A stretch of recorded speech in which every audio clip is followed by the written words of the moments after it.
여러분 반갑습니다. 벌써 2교시입니다. 여러분 어떻게 생각하세요? 삼국 통일인가? 반도 통일인가? 도전이 됩니까? 어쨌든 문제의식을 가지고 우리가 봐야 되겠습니다. 우리 2교시에 관통하는 부분들은 남북국의 성립과 김춘추대 연개소문, 김춘추대 연개소문, 이 두 걸출한 인물들을 비교 정리하는 것으로 쭉쭉 나갈 건데요. 여기에서 과연 남북국이 우리 지금 남북한인데 이 남북국이 성립하기까지의 주요 정치 상황을 이해해야 하고요.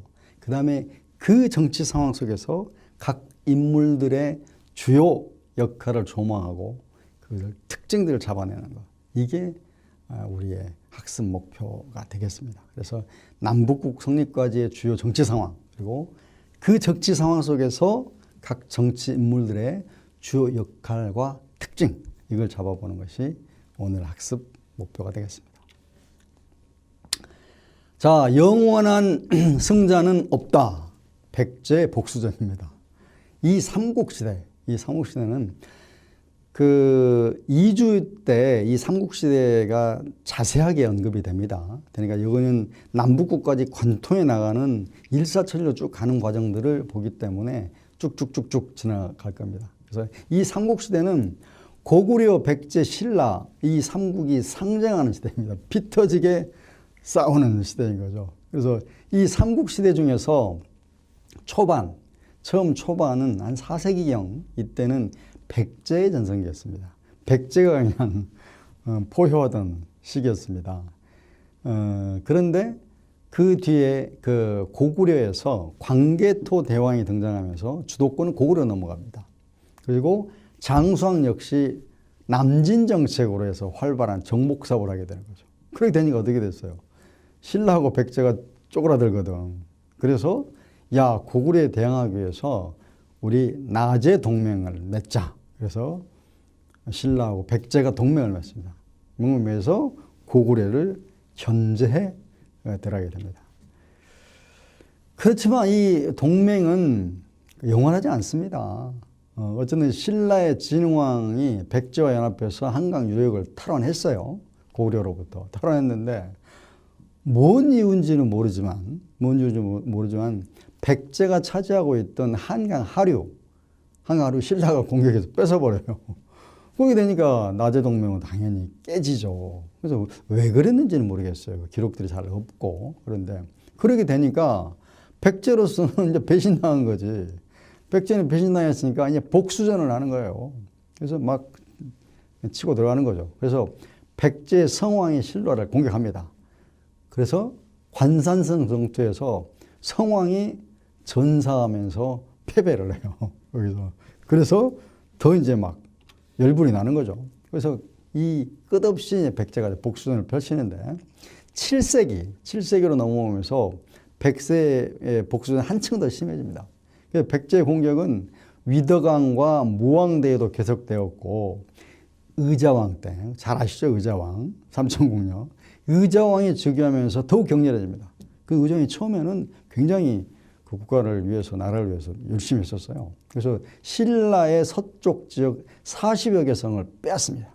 빼앗고 642년에는 대야성, 경남 합천이죠. 그 공격에서 성주인, 거기에 성주인 품석, 김춘추의 사위입니다. 품석이. 그 성주였어요. 그리고 그의 아내, 그러니까 김춘추의 딸이죠. 이거를 살해까지 했어요. 이때 김춘추는 엄청난 충격을 받았다고 합니다. 자기가 정말 아끼던 딸과 사위를 잃어버렸기 때문에. 그때 삼국사기에 나온 내용을 보면 기둥에 기대 서서 종일토록 눈도 깜빡이지 않고 사람이 지나가나 물건이 지나가나 알지를 못했다. 정말 망연자실 그 상태였던 거죠. 어마어마한 충격을 받았습니다. 그때부터 김춘추가 작심을 하게 됩니다. 작심을 해서 외교 활동을 활발하게 펼치게 되는 거죠. 자, 그래서 신라의 일단 김춘추를 보자 이거죠. 신라의 신흥 세력 김춘추. 김춘추 하면 바로 김유신으로 연결됩니다. 이 둘은 천암 매부지간입니다. 그래서 이 둘이 손을 잡고 결국 백제를 치고 그 다음에 고구려를 치고 이렇게 삼국 통일을 해나가는 과정들을 펼치게 되죠. 먼저 김유신을 볼까요? 김유신은 법흥왕 19년에 신라에 항복한 금관가야가 있었는데 금관가야의 왕 김구해의 증손자였습니다. 그러니까 금관가야 쪽에서는 그래도 왕족이었던 거죠. 근데 이게 이제 금관가야가 신라한테 먹혔잖아요. 먹히고 나서 이 금관가야계가 이제 신라로 편입이 됐는데 신라의 기존의 진골 세력들이 이 사람들을 좀 경운시하는 거죠. 못 들어오게 하는 거지. 왜 걔들이 그냥 들어오면 반개니까. 근데 같이 대접을 받으려고 하면 안 된다 싶어서 좀 견제를 하게 됩니다. 그래서 그 해소책으로 어떻게 할까 해서 신라의 왕실과 혼인을 추진합니다. 그래서 김유신의 아버지 있죠. 김유신의 아버지가 김서현인데 김서현이 그 왕족, 신라의 왕족인 만명부인하고 결혼합니다. 이 만명부인은 진흥왕의 동생인 숙클종의 딸이에요. 그 결혼해요. 이 혼인정책 보면 김서현과 만명부인이 결혼하는데 기존 세력들은 당연히 금관계야 이것들 편입된 걸 옳지 않죠.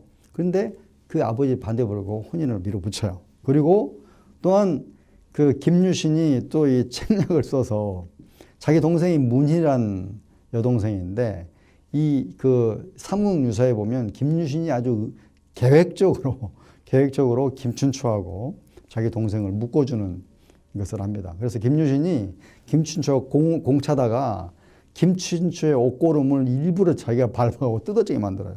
만들어서 자신의 동생 문희가 그걸 꿰매주게 만들어서 둘이 관계를 맺게 합니다.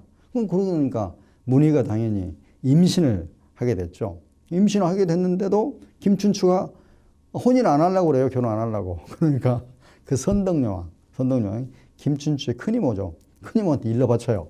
그래서 임신까지 했는데 안 하려고 한다. 이렇게 일러 바쳐가지고 결국 둘이 결혼하게끔 혼사를 이뤄내죠. 자, 그리고 김유신을 받고 우리 김춘추를 보면 이 김춘추는 진평왕 25년에 경주 출생입니다. 출생이고 아버지가 용춘은 진지왕의 아들이었어요. 아들이고 어머니 천명부인은 진평왕의 딸이면서 선덕여왕의 언니이기도 했습니다. 즉 어쨌든 경주 출생으로 왕족의 자손이었죠. 그래서 근데 여기는 왕족의 자손임에도 불구하고 진골 가문에서 나왔으나 왕위 계승전에서는 패배한 사람입니다. 패배한 사륜계열입니다. 거기에서 왕위 계승전 정찰전에서 밀려난 세력들이죠. 이 사륜은 진흥왕의 둘째 아들, 첫째가 아니죠. 둘째 아들이고 동륜의 아들인 백정을 제치고 진지왕이 됩니다. 한번 되긴 해요. 됐는데 진지왕이 그 재위 4년 만에 폐위돼요. 폐위되고 그래서 이 진평왕 동륜의 아들 백정인 진평왕이 이 딸로서 선동왕 그 다음에 그 뒤에 조카 진덕여왕으로 딱 대를 물리게 됩니다. 그래서 이 사륜계열은 어쨌든 이 왕위 계승전에서 완전히 배제되면서 당연히 그러면 또 불만이 쌓이게 된 거죠. 니나 내나 뭐 같은 왕족인데 뭐냐 이게. 이렇게 되면서 불만들이 싹트게 됩니다. 그래서 진평왕은 사륜의 아들인 김용춘, 김춘추의 아버지죠. 김용춘을 내성의 사신에 임명합니다. 그러면서 불만을 해소하게 되죠. 그런데 사건이 하나 터져요. 칠숙과 석품의 모반 사건이 있는데 이건 뭐냐면 김용춘을 내성의 사신에 우리 그 김춘추의 아버지 김용춘을 내성의 사신에 임명한 것에 반대하는 구귀족들 왕이 불만들이 있는 거죠. 반발을 샀는데 이 사전이 발각이 돼요. 이 모반 사건이 발각됨으로써 이러면서 오히려 이제 이 사륜계열이 입지가 더 커지게 되죠. 그리고 아까 말씀드렸듯이 또 김춘추와 김유신의 동생 문희의 혼인 이것들도 이제 끈끈하게 이 사륜과 이 신흥 세력들이 뭉쳐서 크게 이제 부상을 하게 되는 것이죠. 어쨌든 이 김춘추는 이러한 인물이었는데 김춘추와 결정적인 계기가 또 있게 됩니다. 연개소문을 만나게 돼요. 이 강대 강, 김춘추 대 연개소문이 만나게 되는데 아까 말씀드렸죠. 김춘추의 딸과 사위가 대야성 전투에서 백제군에게 격파당하고 살해까지 당했다는 거. 그때 정말 망연자실해서 눈도 깜빡이지 않고 지나가는 물건과 사람을 알아보지 못할 정도로 망연자실. 그러고 작심해서 이 원한을 갚겠다. 이렇게 되는 거죠. 그래서 김춘추는 고구려의 그 보장왕에게 군사 지원을 요청합니다. 근데 그때 보장왕은 실권이 하나도 없고 연개소문이 실권자였죠. 그래서 연개소문과 딱 맞닥뜨리게 됩니다. 이 강과 강이 만나게 되는데 이 연개소문이라는 인물은 어떤 인물이냐. 이분 천시성을 가졌습니다. 천시성을 갖고 아버지는 동부의 대대로 집안은 이미 여러 대에 걸쳐서 호족이었어요. 세력이 좀 있는 거죠. 성씨가 천씨로 기록된 것은 당 고조의 이름이 연이기 때문에 이걸 피하기 위해서 뜻이 비슷한 글자를 택한 거죠. 그리고 본인이 자신이 물속에 태어났다 이러면서 그렇게 선전하면서 타인의 존경을 받고자 한 어릴 때부터 아주 대단한 야망에 소유졌다고 해요.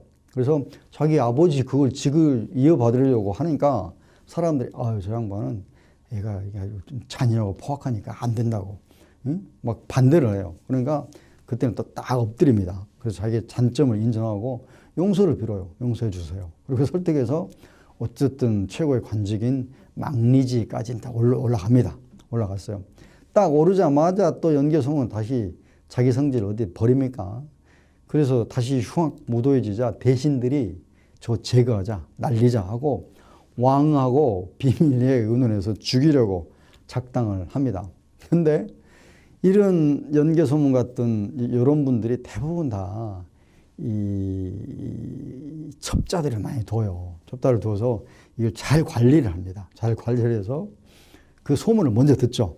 자기를 저 대신들이 죽이려고 한다는 것을. 그래서 부병들을 병사들을 딱 소집해 놓고 열병식을 해요. 열병을 하면서 주연까지 베풀고 대신들도 다 와라.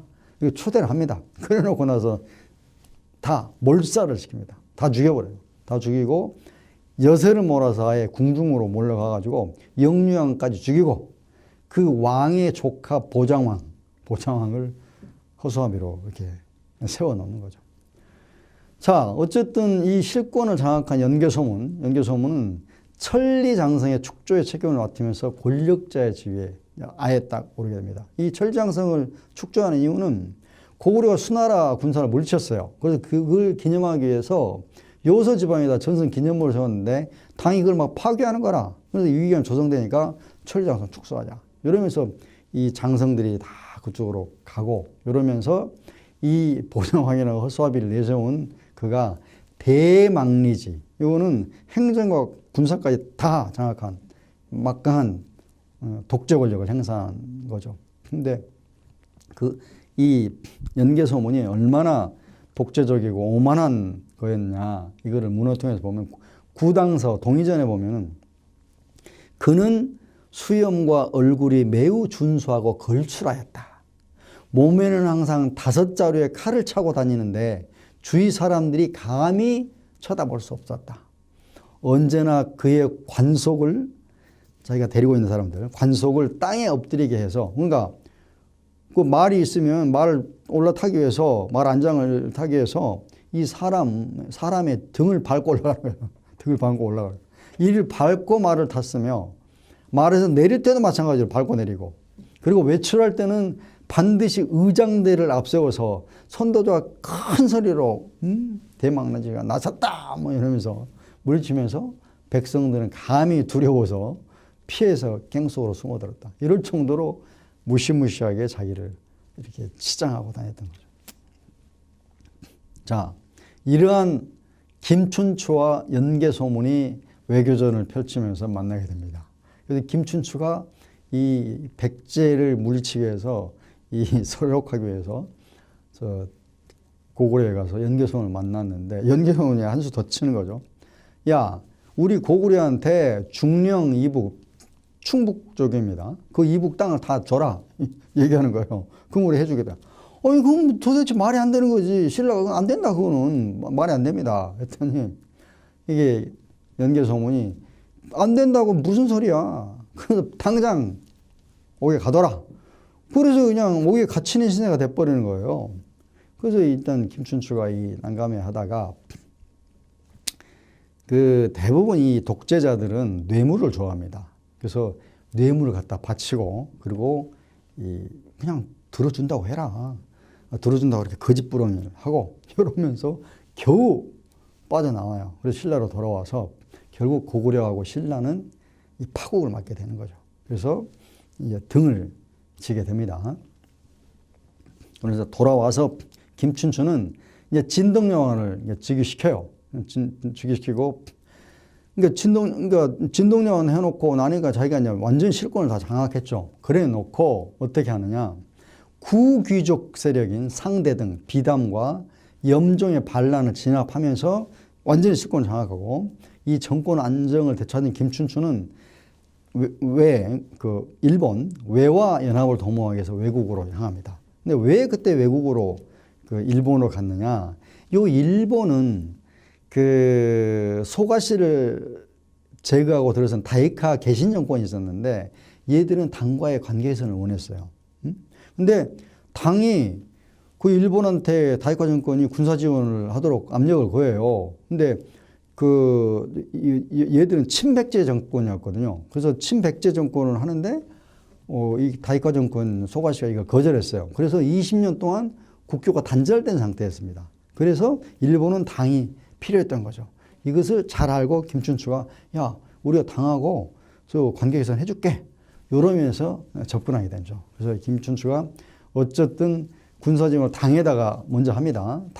당에다가는 뭐라고 했냐면 수나라처럼 이 당나라는 수나라처럼 고구려를 쳤으나 사실은 고배를 마신 직후였어요. 당도 어쨌든 고구려를 치기를 원했던 거죠.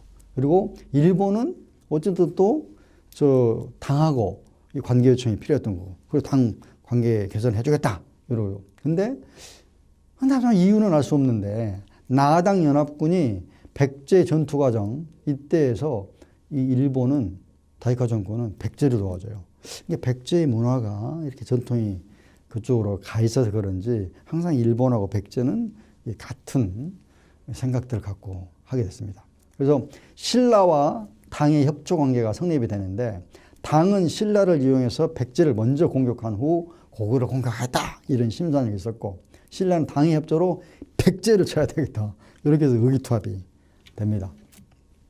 그리고 이 김춘추는 태종 무열왕년이 되는데 어쨌든 김춘추는 이후에 이 신라 이 중국의 관복을 아예 입고 중국의 관복이고 독자적인 연호 대신에 중국의 연호까지 그러니까 철저하게 어쨌든 예를 서로 갖추면서 그쪽으로 같이 편입해서 가겠다 이런 것까지 하게 됩니다. 그래서 진덕여왕이 세상을 떠나자 상대등 알천의 왕이 사양 왕 안 하겠다 못하겠다. 그리고 군신들의 추대로 김춘추가 무열왕이 아예 이제 왕에 딱 오릅니다. 다 이것도 작전으로 잘 짜고 그렇게 했던 거죠. 그렇게 해서 김춘추, 김유신계에 흡수된 귀족 계열의 그 알천이 전체 귀족을 대표해서 권력을 딱 이양하는 이런 과정을 합니다. 그래서 왕위에 오른 김춘추는 친정 체제를 완벽하게 구축하고 대당 외교를 통해서 나당 연합군을 구성해가지고 결국 백제를 치고 고구려를 치도록 가게 됩니다. 자, 먼저 어쨌든 차례로 이제 백제하고 고구려가 무너지는데 먼저 백제의 멸망을 보면 나당 연합군이 출동을 합니다.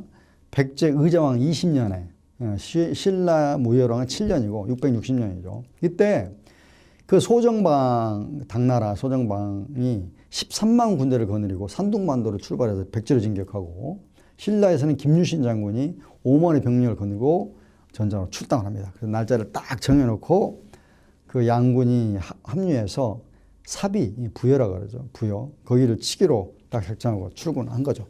그래서 어쨌든 백제가 멸망이 되는데 이게 막 치고 들어오니까 백제는 내부적으로 굉장한 혼란 상황에 빠지게 됩니다. 의자왕이 그 말기에 접어들면서는 처음에는 괜찮았었는데 환락에 빠지게 되고 왕의 잘못을 지적하던 이 성충과 홍수 등이 죽거나 유배를 당하게 됩니다. 그래서 당군이 백강, 금강, 좌측원 등에 상륙했고 신라군은 탄현을 넘어서서 백제로서는 막아야 될 요충지를 다 뺏겨버린 게 된 거예요. 그래서 그냥 그때 의자왕이었던 계백에게 결사대 5천을 거느리고 황산선 전투 벌였죠. 신라군에 맞서 싸우게 했는데 사실 10분의 1이죠. 너무 중과부적이에요. 그래서 패배합니다. 그래서 사비성이 함락되고 결국 백제는 660년에 멸망을 하게 됩니다. 그래서 이 멸망을 하게 되니까 당나라는 잽싸게 또 그런 거예요. 백제 지역에다 오도독부를 두고 동시에 의자왕을 비롯해서 12,000명의 백친을 포로로 삼습니다. 그리고 태종 무효랑 김춘추는 딸과 사위의 원수를 갚았잖아요. 근데 이 즉위 8년 만에 세상을 떠나요. 661년에 떠났으니까 원수, 철천지 원수를 갚고 1년 만에 사망하게 됩니다.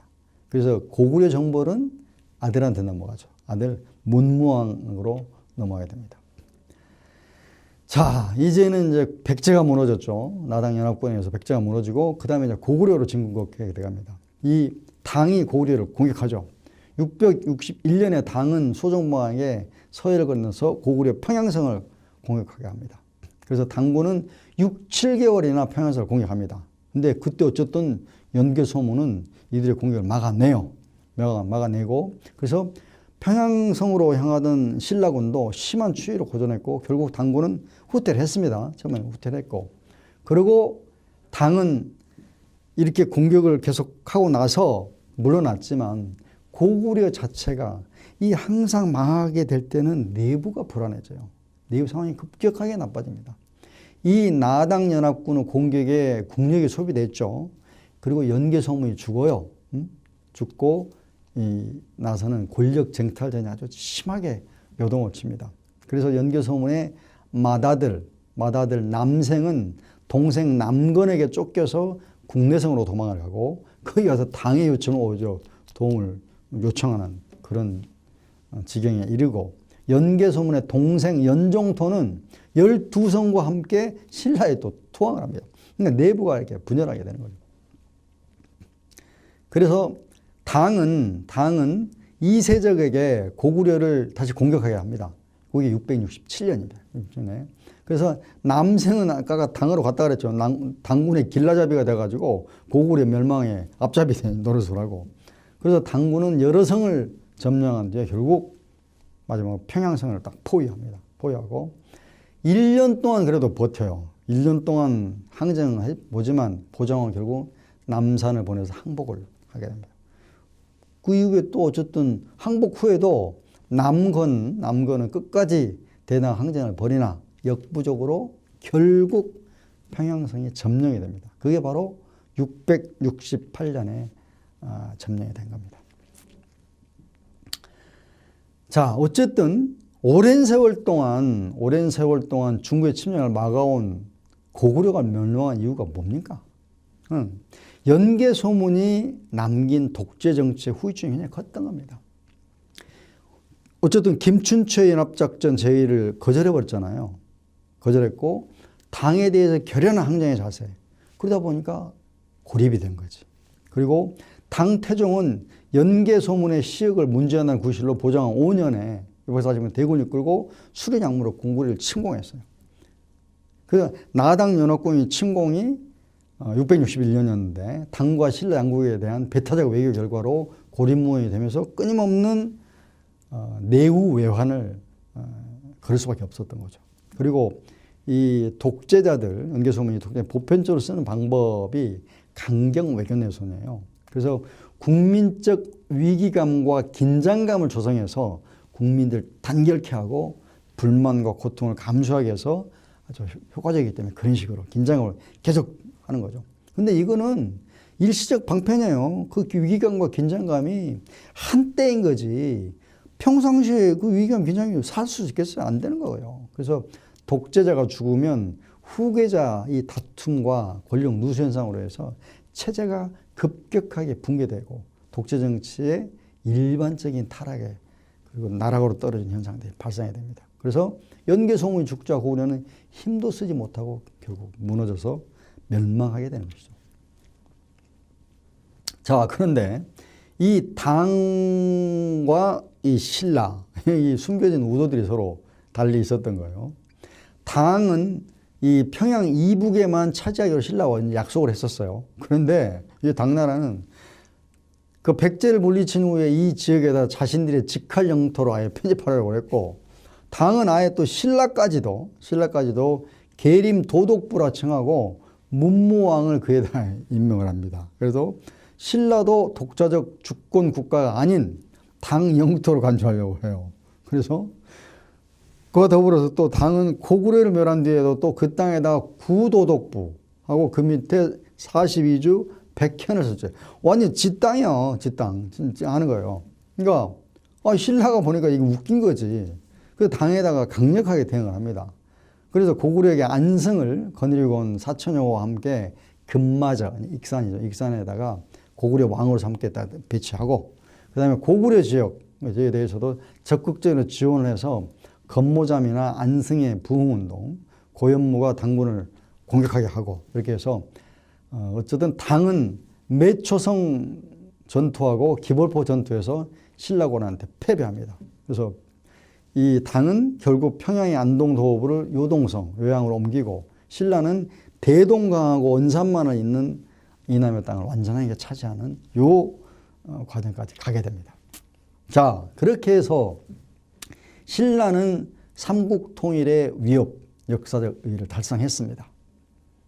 그 역사적 의의는 부정할 수 없습니다. 신라는 삼국 통일했죠. 그래서 삼국의 문화는 하나로 융합되면서 새로운 민족 국가로서 출발하게 됩니다. 그렇죠? 그리고 이 독립적인 기반 위에서 한국 민족의 사회 문화 형성의 토대를 마련하는 그 역사적 의의가 존재합니다. 자, 그런데 이 신라의 삼국 통일의 문제점도 있을 수 있지 않겠습니까? 그 문제점을 본다면 신라의 신흥 세력, 김춘추와 김유신, 이 사람들이 처음부터 원대한 통일을 의지를 가지고 있었다? 이렇게 보기는 좀 어렵다는 거예요. 오히려 금관가의 계열과 사윤 계열이 뭉치고 김춘추가 어떤 딸과 사위가 이 죽임을 당한 것을 보고 백제에 대한 복수심, 사제의 복수심, 이것이 결합되면서 백제를 치겠다. 이게 좀 더 강했던 것이죠. 그리고 또한 신라는 자기 자력으로 혼자서 통일한 게 아니에요. 자주적으로 달성하지 못하고 나당연합군이라는 외세에 의존하게 됐다는 거죠. 어쨌든 김춘추의 대당 외교를 본다면 유교를 수용하고 중국 연호를 채택하고 당 환복의 요청과 관직을 제수하고 인질적인 수교 외교까지 합니다. 이래서 역사학자 단재 신채호 선생은 김춘추의 대당 외교를 4대 외교, 4대 외교로 아예 혹평을 합니다. 우리 민족 주체성이 좀 없다 이렇게 보는 것이죠. 그리고 신라 통일의 문제점 하나 보는 것은 발해를 어떻게 볼 건가요? 발해를 고구려의 후예 국가로 인정할 경우, 그렇다면 신라가 백제, 고구려까지도 통합했냐? 이렇게 보기는 조금 어렵다는 거지. 고구려는 대부분의 영토와 국민이 신라에 흡수되지 않았어요. 안쪽에 남아 있었습니다. 그리고 신라가 당을 끌어들일 때 주 목적이 백제 멸망이었던 거예요. 그래서 고구려까지 멸망시킨다 해도 평양 이남만 차지하기로 했던 것, 이렇게 약속이 되어 있었던 거예요. 그래서 고구려까지 완전하게 대망을 가지고 한민족 통일을 이뤘다, 이렇게 보기는 좀 어렵지 않냐. 그래서 신라의 삼국 통일이 아니라 반도 통일을 해야만이 이 발해를 고구려의 후예 국가로 인정할 수 있다, 이렇게 볼 수 있다는 거죠. 자, 발해를 봅시다. 발해 건국. 발해는 대동강 이남 지역은 신라 영토가 되었지만 요동 지역은 유동적인 상황이었어요. 그래서 당의 안동도호부 관할이 폐지되자 보장의 왕의 아들 고동무를 안동도독으로 임명해서 요동 지방의 고구려 유민을 통치하게 됩니다. 그래서 발해의 시조는 이 발해는 요동 지역의 소고구려 국보다도 먼저 북만주 지역에 건국을 합니다. 그래서 이 발해의 건국자 대조영을 보면 말갈인의 혈통을 가진 고구려인으로 일단 추측이 됩니다. 그리고 말갈 수령 출신으로 일찍이 고구려에 귀부해서 고구려 장군의 지위까지 오른 인물이에요. 대조영이. 그리고 발해의 구성을 보면 이 동모산이 대조영이 발해를 세울 때의 중심이 됐던 지역이고요. 이후 발해의 영토는 압록강 중류 지역을 포함해 송화강 유역 및 한반도 동북부와 시베리아 연해주까지 광대하게 확대되어 있었어요. 그래서 이 지역은 부여, 옥저, 동해 등이 있었고 이후 고구려에 흡수가 됩니다. 그래서 조금 정리해 보면 발해는 옛 고구려 지역의 대부분을 차지한 국가였습니다. 지도에 보시죠. 그리고 지배계층에 편입된 사람들은 대부분 대조영과 함께 영주에서 이동해 온 사람들이에요. 그래서 하층민은 말갈인이고 지배층은 고구려계인이었다. 이렇게 볼 수 있습니다. 그리고 이 발해와 일본 사이에 국서가 왔다 갔다 했는데 발해와 일본 국서인데 거기서도 확인이 가능해요. 그래서 일본 국서에 보면 발해를 고구려 이렇게 표기했고 발해왕을 고려국왕, 고구려국왕 이렇게 표기를 하고 있습니다. 그래서 고구려의 후예라 볼 수가 있는 거죠. 자, 이렇게 해서 남북국 시대가 전개가 됩니다. 남북국. 이 한반도 남부에는 통일신라가 그리고 옛 고구려 영토는 발해가 성립됩니다. 그러니까 지금은 남북한인데 한반도에 쪼개져서 남북한인데 그때로만 해도 이 한반도 남부는 통일신라가 있고 그 다음에 위쪽으로는 발해가. 그래서 남북국론, 발해와 신라, 남과 북, 남북국 이 시대론을 처음 제창한 사람이 유득공이에요. 유득공. 발해고를 저술한 유득공이 그때 남북국 시대라고 이렇게 구분을 정확히 적었습니다. 자, 이 남북국 시대가 전개가 되는데 통일신라와 발해는 과연 민족적 동질성을 가지고 교류했을까? 이건 살펴봐야 됩니다. 그래서 각 시기마다 좀 다르고 실제적 외교 단계를 5시기로 구분해 볼 수 있는데 첫째 1기는 대조영 시기, 발해가 건국될 시기입니다. 그때는 별로 외교관계 없죠. 그리고 2기는 대무예 시기입니다. 대무예 시기. 신라와 발해가 적대적인 관계입니다. 무예 시기예요. 그래서 발해의 활발한 정복사업을 통해서 신라는 북쪽 변경 장성들이 또 축조하고 이런 그 대무예 시기는 적대적 관계 시기입니다.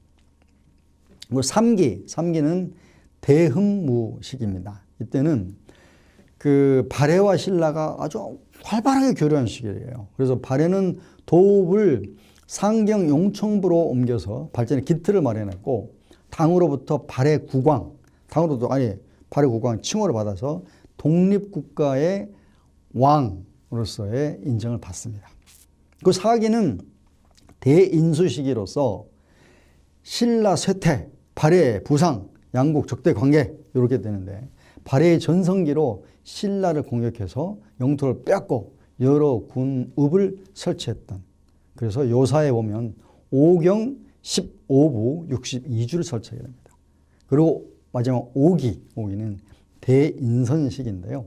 발해의 멸망기입니다. 그때 이제 거란족이 점차 세력을 확장하고 결국 고려가 탄생해야 되는 발해의 멸망 시기로 볼 수 있습니다. 자, 근데 우리가 보는 것은 발해의 멸망에 대한 대처가 좀 두 국가가 좀 달라요. 신라와 고려. 신라는 거란이 발해를 멸망시킬 수 있도록 지원해줘요. 거꾸로 된 거죠. 고려는 거란 사신들을 푸대접하고 오히려 발해 유민을 적극적으로 받아들입니다. 이런 차이점이 있습니다. 정리해보면 신라는 한반도만 통일하는 데 그쳤다는 거죠. 그래서 옛 고구려 지역에 고구려 유민을 중심으로 발해라는 국가가 성립되어 남북국 시대가 전개됐습니다. 양국 사이의 갈등과 대립관계와 활발한 교류가 있었던 거죠. 삼국토일이라는 전제 아래 가려진 채 소홀했던 발해사, 이 발해사에 대한 우리가 관심들을 가져야 됩니다. 그래서 잃어버린 땅에 대한 민족적 애착과 의의를 우리는 잊지 말아야죠. 그래서 발해사 연구가 꼭 필요한 것입니다. 자, 학습 정리 좀 해볼까요? 우리 쭉 다 봐왔죠. 이 삼국시대. 영원한 승자는 없다. 승자가 없습니다. 정말 백세의 복수전. 뭐 했는지는 모르지만 신라가 어쨌든 이 고구려의 남침에 대비해서 나제 동맹을 맺어서 이 그 한강 하구를 차지하고 있었는데 신라가 배신을 해요. 배신해서 결국 백제가 배신 당했다 이렇게 해가지고 복수전을 펼쳐서 결국 김춘추의 딸과 사이 이 죽음으로까지 몰고 가잖아요. 거기에서 정말 김춘추는 정말 억장이 무너지고 엄청난 충격을 받고 이 복수심에 불타서 결국 연개소문한테 찾아가죠. 그 연개소문 찾아가가지고 이 연개소문 또한 간단한 인물이 아니잖아요.